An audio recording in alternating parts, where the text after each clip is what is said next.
I was laughing because the excitement is in the air. Man, you can tell we ready to get this going, Yeah. or whatever that is, whatever the absence is, that space in between. Mhm. What's the word, man? How you doing? Good, man. Experiencing some of that little bit of mental fatigue. That's right in the pocket of a great day and a better day. It's like you did something today. You know what I mean? It feels like you did something. I mean, I am excited because the work that I did do, I know is going to contribute to what we got going on in the future. It's just doing it, trying to talk about it after. It's the training part. I'm like, dude, I don't even want to do it, but hey, we got to, right? Yeah, so you doing the work and then actually having to like walk us through it, or like what, talk to other people about it? What in what way? Dude, get on the camera. That's it. Just getting on the camera, like just doing this right here. That's enough to make me go. I don't want to do it. Yeah, don't put all the work in and then decide that you don't want to do the work. Like, don't do the work to not do the work. I don't know what that means, man. Because the only thing is to do the work, right? Just to keep going. That's right, man. Push through. Yep. Well, what What we're about talking you? about. Well, before I even get into me, I really want to highlight, what you're talking about. Matter of fact, I'll just tell you what I got going on.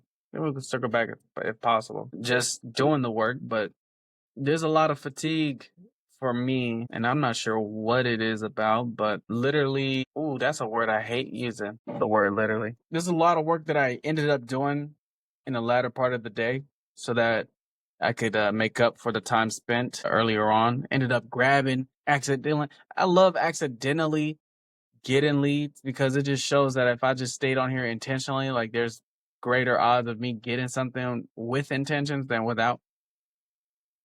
Because when I accidentally do something, it just feels like, man, I should have been doing it. So that's what ended up happening today. Rental lead, seller lead, 2 seller leads, one that, well, I wasn't even expecting it, honestly. I wasn't feeling good about even making the call.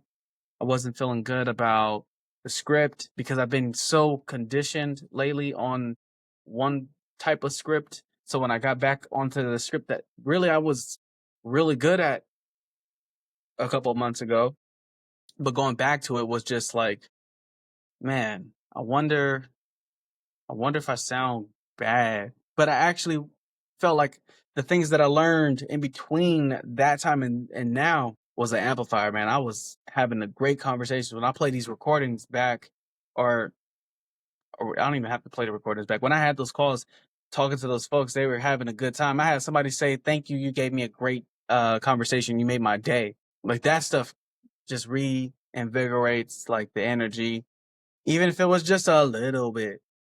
It's like, okay, good. You got a good experience, a great experience out of the way. Out of the 14, 15 people that just told you no, get off my phone. The one person that said you made my day, even if they were a no, it feels good. It feels good. But yeah, I ended up walking away with 3 leads, man. Go figure. That's good. That's a really good day. So Yeah, when man. you got those, you said that you were following a different script. Were these downsizers? Just about to tell you. Yep. Yeah, originally or recently we've been doing a lot of rental calls.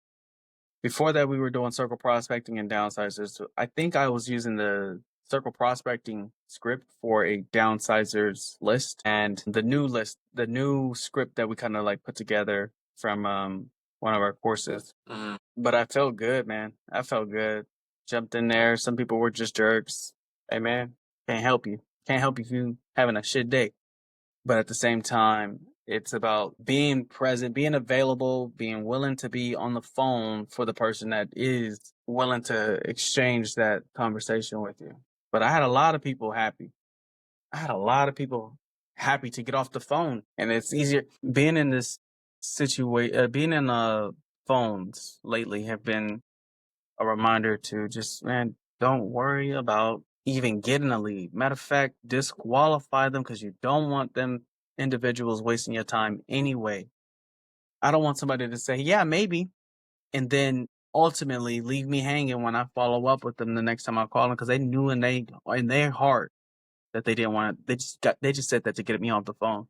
So hey, man, I'm getting a feeling. Maybe even if it was a positive, I'm thinking that you're probably just afraid to say that you're just trying to be nice and you really don't want to spend more time talking to me next week either way, right? I'm tired of wasting people's time. I'm tired of wasting my time.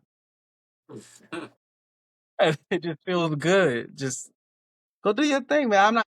Yesterday, let me tell you the truth, man. Yesterday, early this week or last week, we got some leads for some rentals, and I told those guys that I follow up with them. I followed up with them. They ghosted me essentially, and there were two folks that we were gonna sign. Come the weekend, they made a reason why they couldn't make an appointment or whatever. On Monday, I just called them up and said, "Hey, look, yeah, it looks like we didn't get a chance to link back up, but was wondering, are we still on the same page?" And he's like, "Yeah, I'm still interested." I said, "Oh, I said, okay, well, I mean, what do we go from here?" "Well, maybe can you wait until the end of the day?" I said, and why the end of the day? Why not like sooner rather than later?" "Well, because I have some people that's going to be showing up, and I don't want to, it sounds like you you have some like commitments already, and you don't want to like muddy the water. Is that what I'm understanding?" "Yeah, that's pretty much what it is." "Okay, let's do this. Let's assume that you do get them, because the last thing I want is to wish that you don't get that appointment. I don't want you to feel like I'm against you. So I'm going to assume that you got them, but I'm going to let you go. And if it just doesn't work out, just call me back, because I don't want to be wasting your time and you don't want to waste my time." He said, "Yeah, that's a great idea. Dude, you just don't know how to say, I don't want to sign with you. That's okay. Let me get you on your way." Yeah, that's right. Two people yesterday. Fuck that. Did that same script with two people, man. Because I was just, look, you can't string me along. Don't string me along. I'm not a fan. That's good. Shows improvement from the last, not even, well, I was going to say the last time we talked. That means that you deployed that super duper quick from our shared mentor that you and I have. So dope stuff, man. They say that the quicker you can implement something that you've been told is a demonstration of intelligence. And so I feel like what we're doing here is decreasing the fluff that's in between when we're told to execute on something and us actually executing on it. And I could just see that. I could just see that in the air. At least in our business, I could see that. So that's really good. Yeah. Speaking of that shared mentor, not that one specifically, but a shared mentor. Did you? How did you like the course on hook, retain, reward? It is something that needs to be, like, I went through both the modules to kind of get a sense of what it is that it has to offer. I think one come through is not going to do it justice for me, at least. What? You mean you didn't memorize it front to back, 30-minute videos verbatim in the first go around? Rodrelle, after I just said you were smart, I don't know. Man, I'm trying to tell you, the material is nice. I took the screenshots of it to make sure that I'm looking at it like on my free time, because Mm. I listened to it from to front to back as the day was getting started. I didn't end up watching it last night. I ended up watching it this morning. So I got all the screenshots of like what I should be doing as far as hook, the 3-step, the reward at the as a third part, and then there's like a 4x1 formula on how you should be presenting material out, and there's also a wide net or a concise like niche audience that you can focus on. There's a whole bunch of material that's on there, but it takes understanding what is it. It takes understanding what the business that we're trying to run here as it pertains to social media, and who's our target and how we want to go about it, because he satisfied different webs or different aspects of how you can attack it. The question is what do you want to do, and just stick to that formula. Don't do that and then juggle this. No, you just stick to the one thing that you say you're going to do, because the last thing you want to do is track something, right? Because you're going to have to track in that program. You're going to have to track what the material is, what kind of content it is, how short the content it is, the numbers on each video, so that you can understand where you can make your change. Just the same way we're tracking for real estate, we have to track for content. Essentially, is the main takeaway. Making sure that we understand where we can do better at, but just focus in on what style content you want to do. Is it just Instagram, or is it Instagram, Facebook, this, that, and the other? I'll show you that in the content and in the module or in the screenshots. And if I'm wrong, then I'll just change the way that I understood it. But I think I'm on par for that. I think I only watched the video once, so I'll rewatch it. Yeah, no doubt. A lot of that I caught was how I think about it too. Yeah, I also need to comb through it.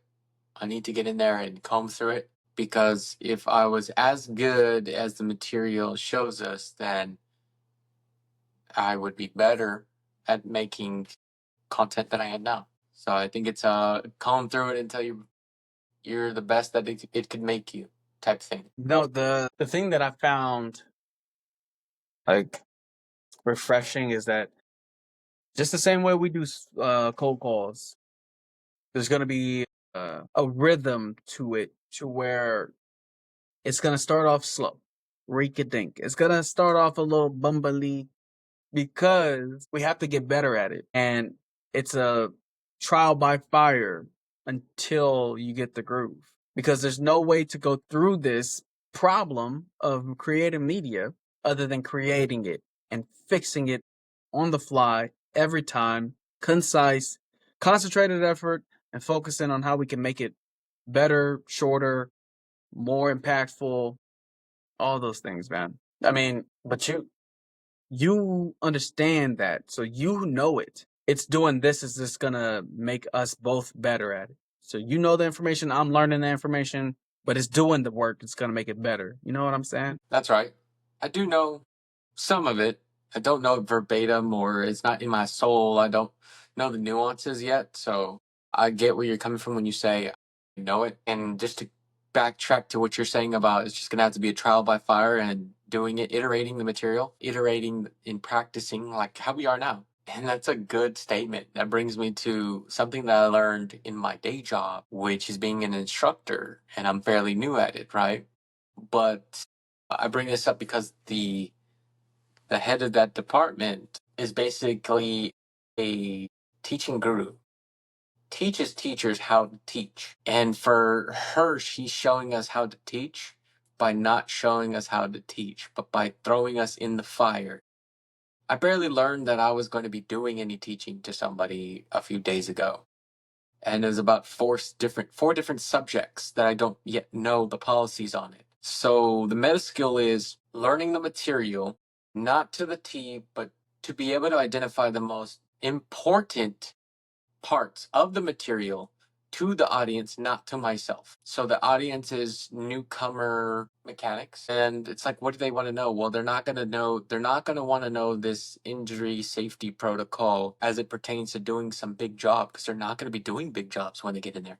They're going to be doing small things, small jobs. They're going to feel like almost like not that they are insignificant, but that other people might see them as insignificant. So they might say, well, I'll never have to take charge in those scenarios. But it's up to me to make sure they know when an injury happens and when Yeah. safety is involved, it doesn't matter your rank, it doesn't matter who you are. If you're certified for things like CPR, Step up if to you the had plate. this talk, you are not only qualified, but you You should need do that. these steps. So it's not even yeah, so she's attempting to teach us and everybody's freaking out. And it's funny because I just fall back on the cold calling. That feeling, I got that feeling of, oh, this is just what it looks like to get there quick. It's just doing it. So I'm the only one like kind of being a little chill, laid back about it. And everybody else is like freaking out. I never done it this way. I don't like it. I'm not gonna do it. Yeah, me too. I don't like doing it this way either.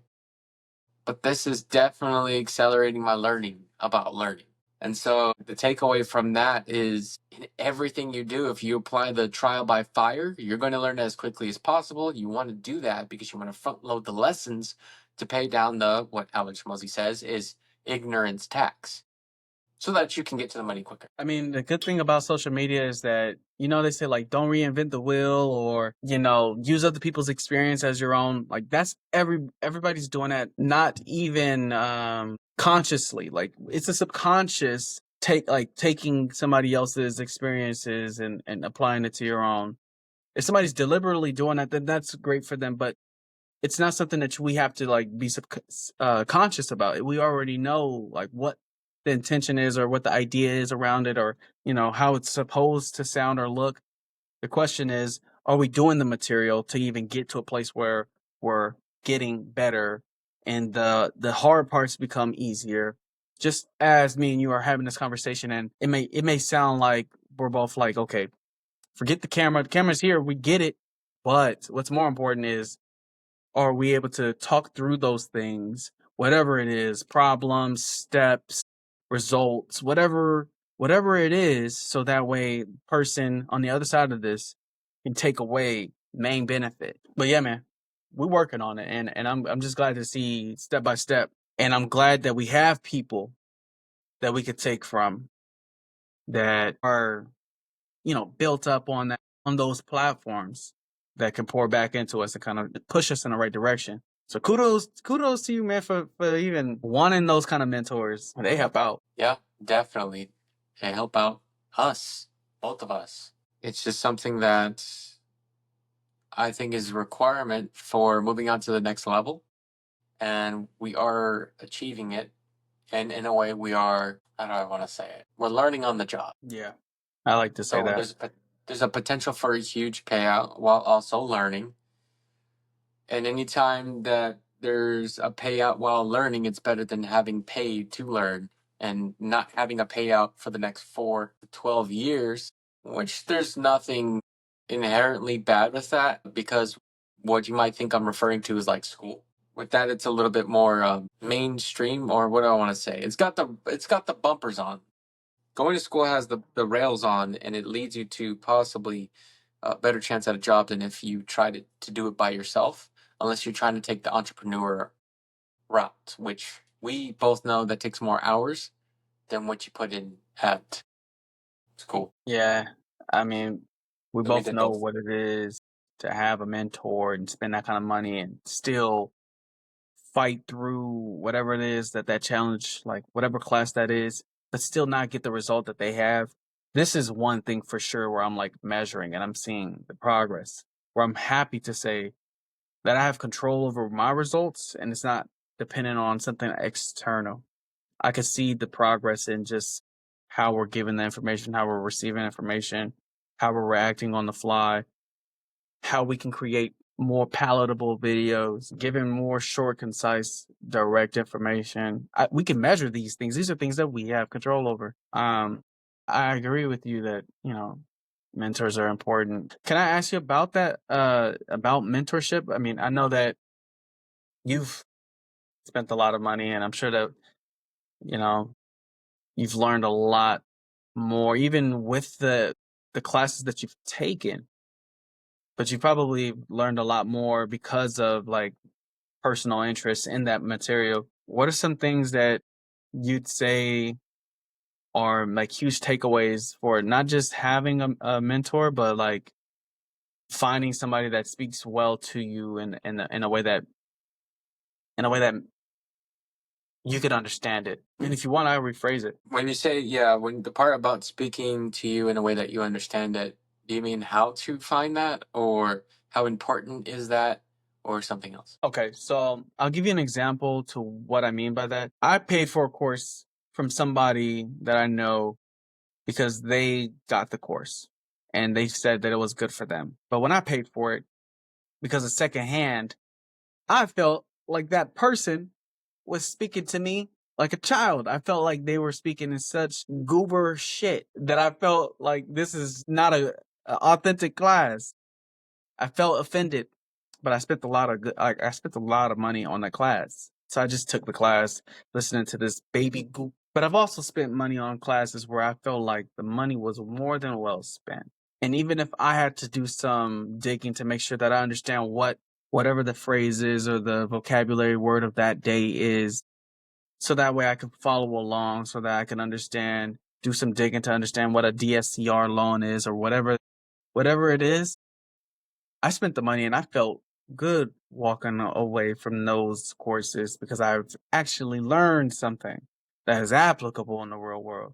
So that's what I mean by speaking to you in a way that you can understand it, or something that makes it easy for you, or makes it motivating for you to even stick around to understand what it is that course is. So you being a person that you study a lot of things that are within the field that you're participating in. How important is it to have like somebody, whether it's in person or on the screen on YouTube's or any kind of media, to be a mentor, and regardless of the expense, but also how important is it to have somebody for you that is speaking in a way that makes sense to you? Yeah, it's a good question. There's going to always be somebody who struggles to teach you, even though they have a lot of information, because a lot of information doesn't equate to a great teacher. There's a skill gap in even that. And so I say take the crumbs that they accidentally show you and use those to your advantage, but take the trash crumbs that don't make any sense and learn from those in a meta example. Meaning, next time you take another class, you could say, was that what they were trying to teach me? Well, I know now how to not explain it to the next person. I know now how to not set myself up to waste other people's time. But I also know that whatever I paid for that class, other people will pay for that class. And if I could just do better than what that person delivered me, I'm worth that. Objectively, I am worth that at least because I'm doing a better job at explaining it than they are. And so That's fire. just always be aware of the fact that you might have bought something from somebody, but you can also use it to your advantage. Even when it seems like you didn't learn anything, that's only because you didn't learn what you thought you were going to learn. Don't miss it. That's powerful, man. It's funny because I know exactly what you're talking about with the child one versus the very, very good one. I know both those examples. So I know exactly who you're talking about in both cases. And I Last agree. thing, last thing you want to do as a person that's looking for a mentor is to feel like you wasting your time. Regardless of the of whether or not the person, like regardless of whether or not the person is at a level that you want to be or higher, if they're giving you information, you want it to be valuable because you're giving your time, and it costs something still. It not only costs dollars, it costs time because you're spending it with them. So you wanted to make sure you want to make sure that the way that they're giving it to you is the way that you can retain it. Because you might listen to somebody and they're not making you feel fire. They're not making you feel alive or electric. You wasting your time. You might as well or get past that feeling and dig into the information further than what they are saying, because they may not be able to say it in the way that you want to hear it. But you have to dig into the information.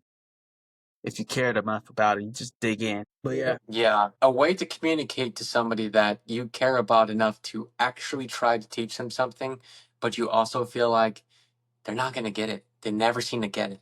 Well, a way to do that is to realize the model of how we actually learn. What do I mean by that? Well, I mean, lessons and skills are like little circles. If you remember what a Venn diagram is, it's where the circles overlap. So in each circle, there's a skill that overlaps with a neighboring skill. Now you're going to have to be able to determine where they are in the amount of Venn diagrams that they possess in that specific bundle of skills. The only way to do that is to ask questions. Hey, when you do ABC, do you use XYZ or something else? I didn't even know you had to do that. Okay. Not this many Venn diagrams. Let me ask you another question.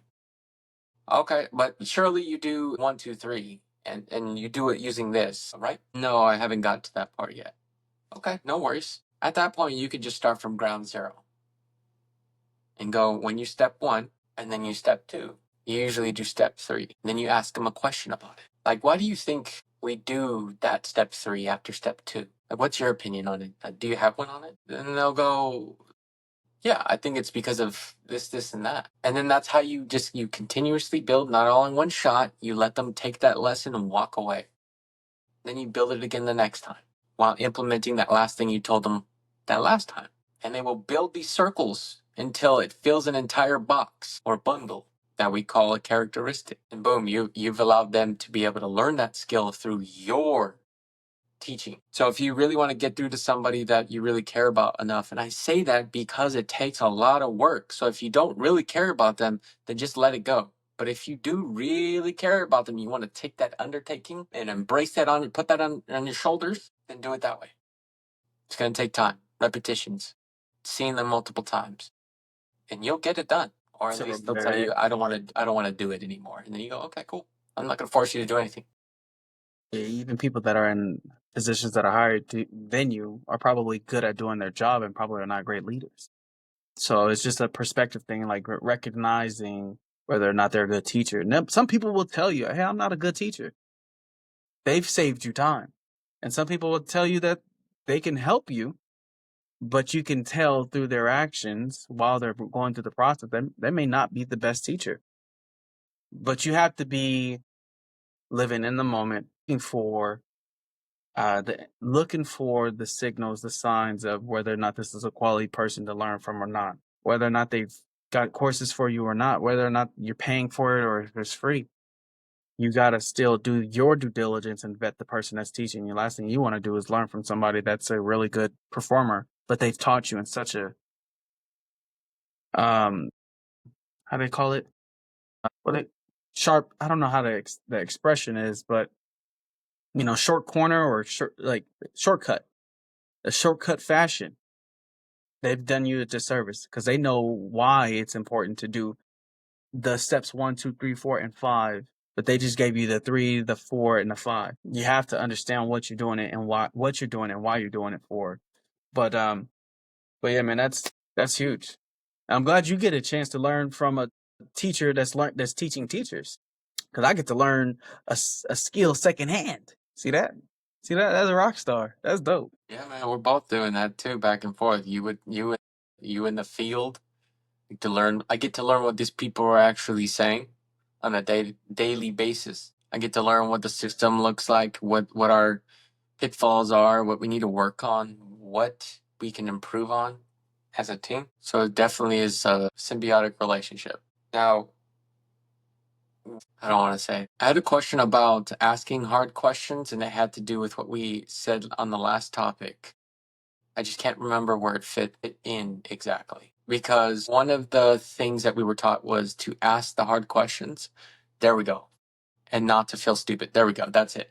So speak about, speak to, because I know you know this, and I want you to tell it to me, and hopefully somebody else can get secondhand knowledge. Tell me how important it is to get past that terrible feeling of potentially sounding stupid. In any case, in making a call and raising your hand and speaking up for yourself, what's your opinion about that feeling that we all get? I think that's like you mentioned, everybody gets that. So Can we get past it? yeah, but everybody getting past it is gonna look different. It just depends on like where you get your game from, where you learn your life skills from, how you package that with real world conversation in a way that is real to you, authentic to you. So, for example, somebody that let's say we're talking about somebody that is a lawyer or somebody like that.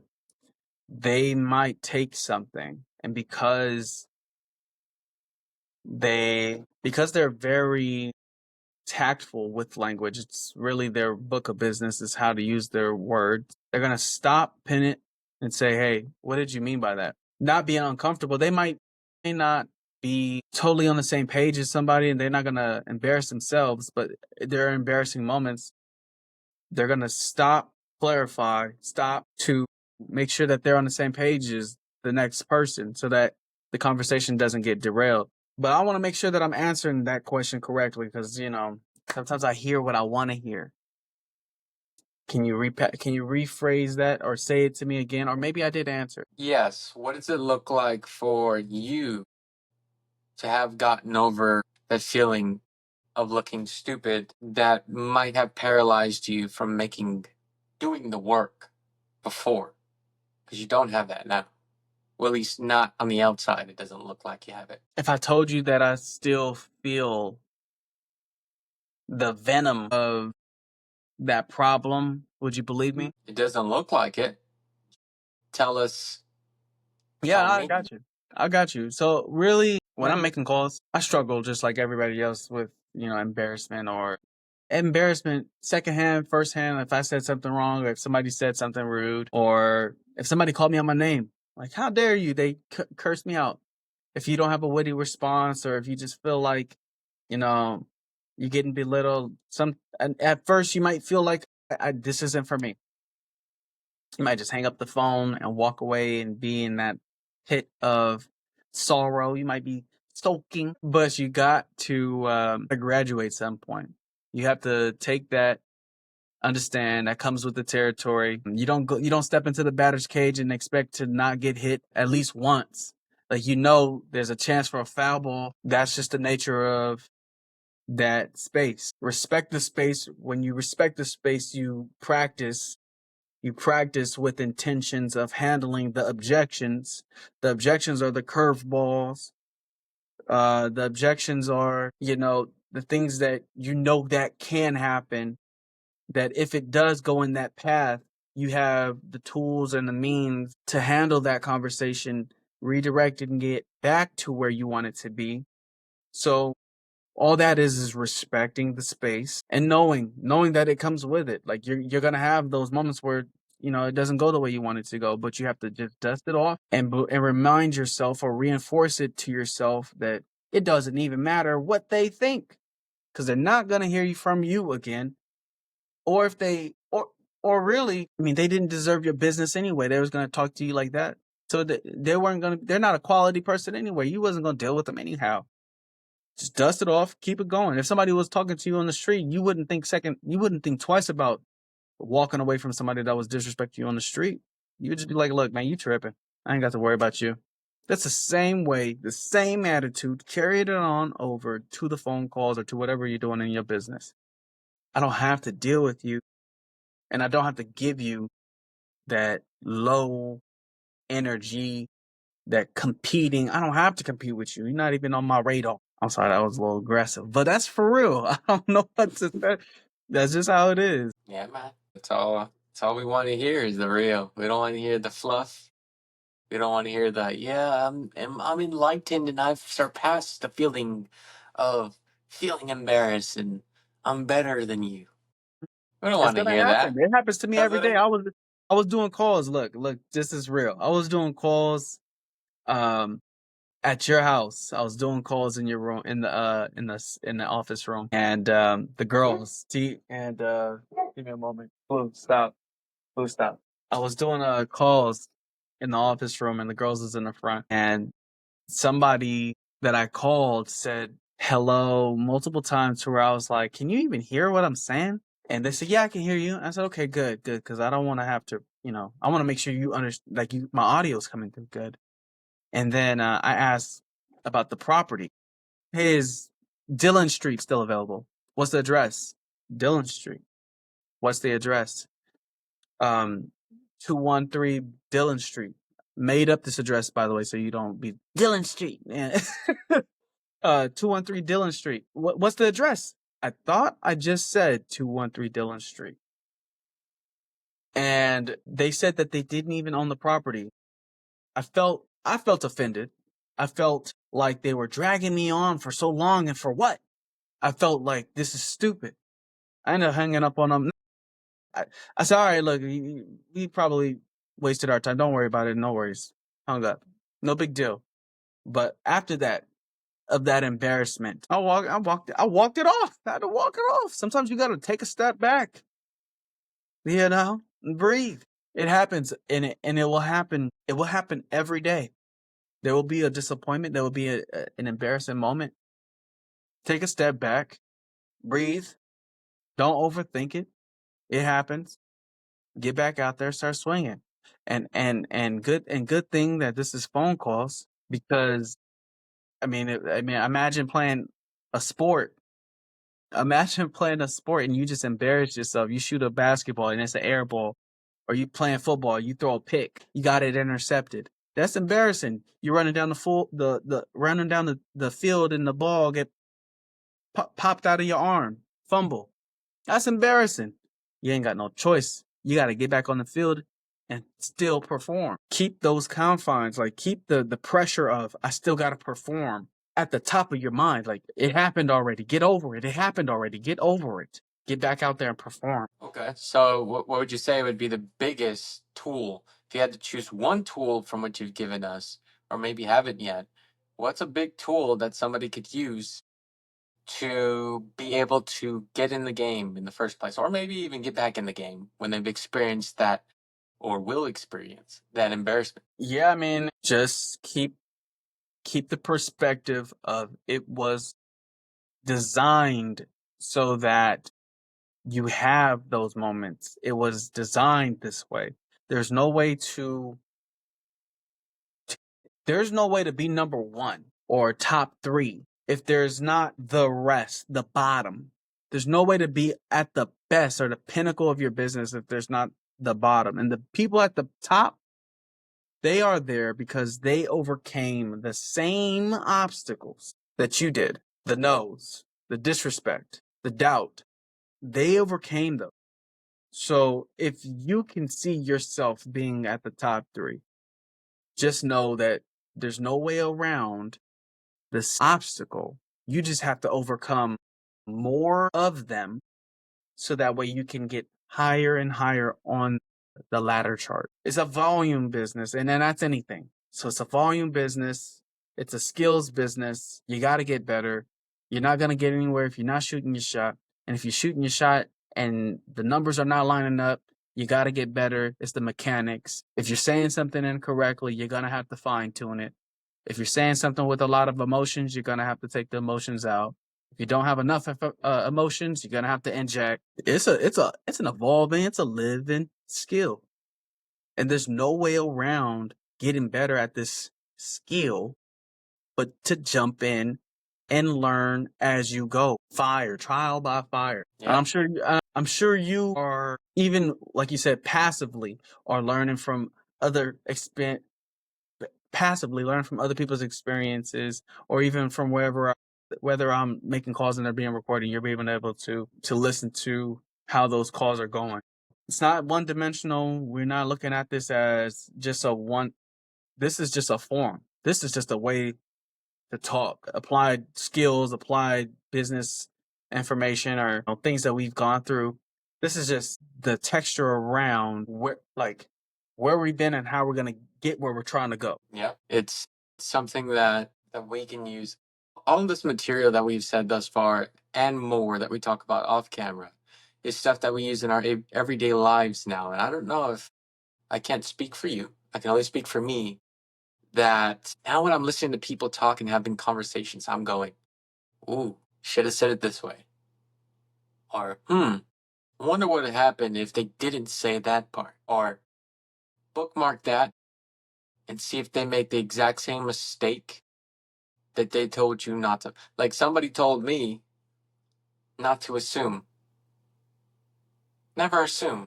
And I had to fight everything in me to not chuckle. Because immediately in my mind, I went, you're assuming that I know what you mean by never assume. Which part do I never assume? You mean like never ever assume? Because Right. what you're asking me to do is to ask you questions until I'm blue in the face and until you're so red in the face from frustration that we never end up getting anywhere. And so I kind of just let it go because I realized, oh, that person is emotional. And so they kept going on after that about the regular topic, and along the way, person exhibited more frustration with the group. And then I told myself, I can clearly see what this person means, not just what they're saying. And I've never done this in a group setting before. So let me push myself out of my comfort zone.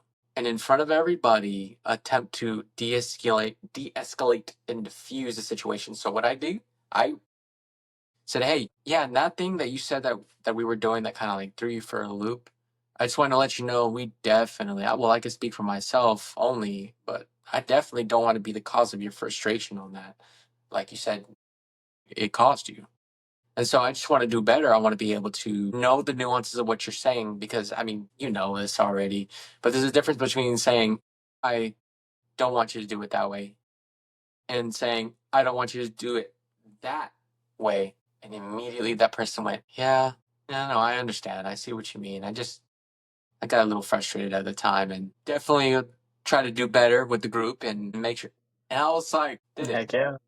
It's just a communication thing, man. It's mostly communication. And I had to do it because I was watching somebody else step on those landmines.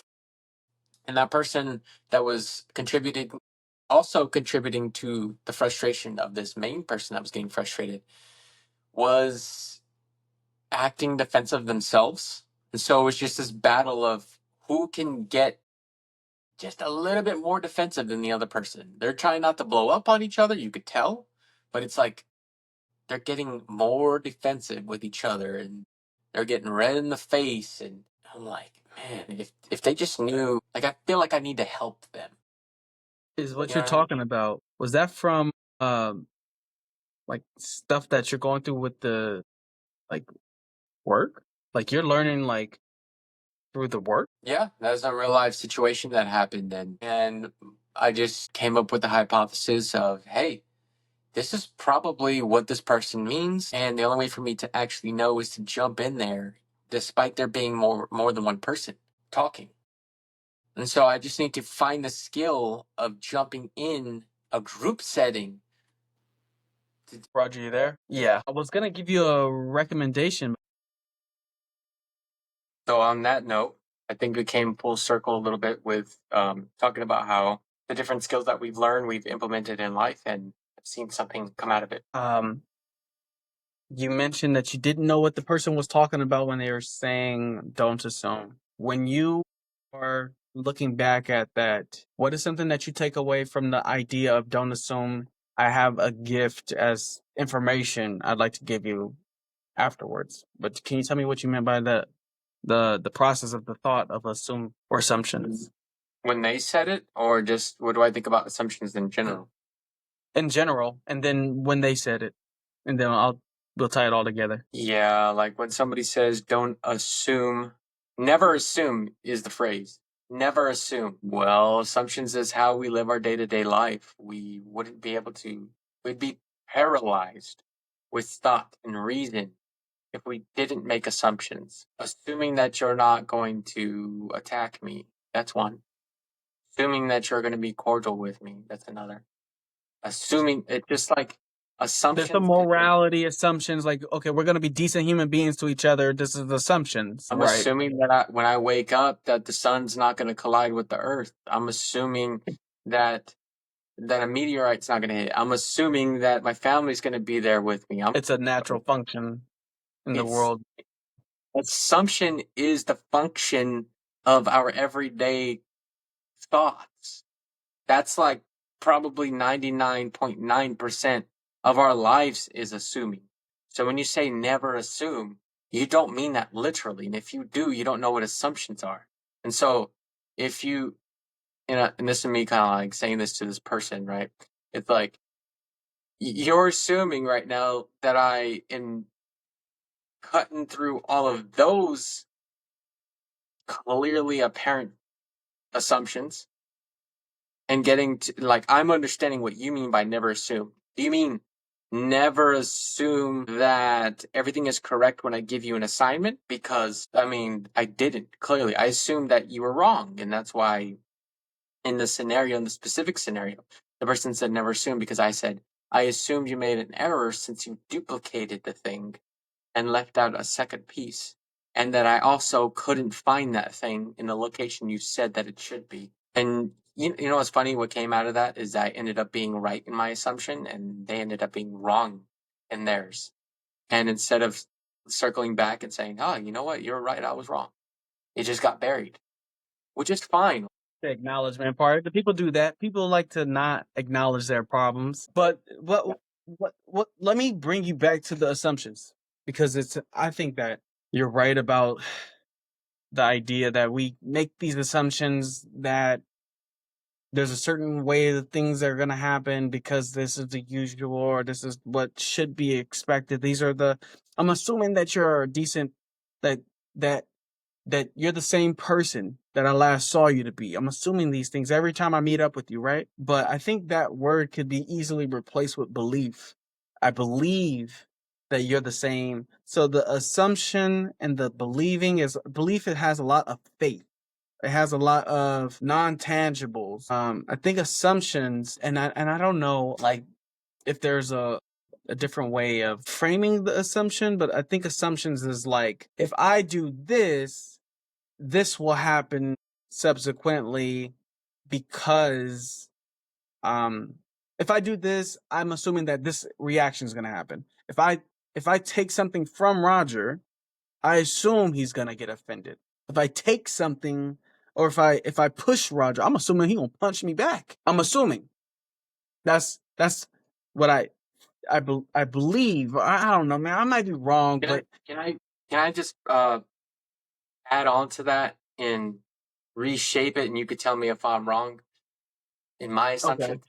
yeah, But I think that assumption is maybe not a subset, but it's related to belief in a way that an assumption is a belief that leads to an action or inaction, and you're zooming in on the action or inaction.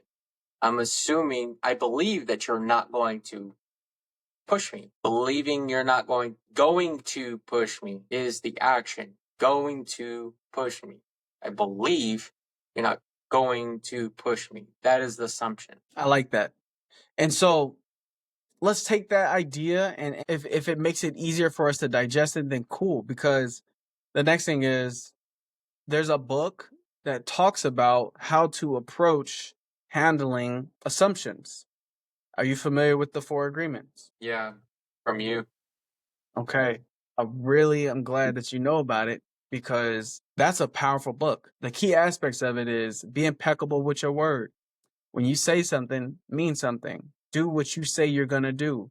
Don't don't set yourself up for a high bar when you're really gonna underdeliver. I'm not gonna break down every last one of these, but the other one is don't take things personal. Given.